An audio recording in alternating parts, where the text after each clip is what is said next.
নেপালের বরফ ঢাকা পর্বতমালায় ৮,০০০ মিটারেরও বেশি উচ্চতার দুর্গম পর্বত মাউন্ট ম্যাকালুজয় রোমাঞ্চকর ও হাড়হিম গল্প শোনালেন ডাক্তার বাবর আলী। তিনি জানান, ক্যারিয়ারে এর আগে বেশ কয়েকটি ৮,০০০ পর্বত জয় করলেও ম্যাকালুর মতো তীব্র ঠান্ডা আর ঝড়ো হাওয়ার মুখোমুখি তাকে কোথাও হতে হয়নি। বৈরী আবহাওয়ার কারণে ম্যাকালুতে কাটানো প্রতিটি মুহূর্ত ছিল চরম অগ্নি পরীক্ষা। রোববার বেলা ১১টায় চট্টগ্রাম প্রেস ক্লাবে আয়োজিত এক সংবাদ সম্মেলনে দেশবাসীকে এই অভিযানের বিস্তারিত জানান বাবর আলী।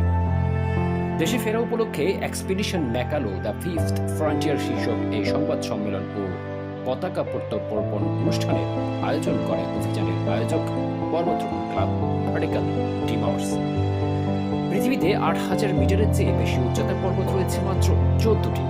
২০২৪ সাল পর্যন্ত এর মধ্যে ৪টি পর্বতের চূড়ায় পা রেখেছিলেন বাবর আলী, যার পুরো বাংলাদেশই নেই।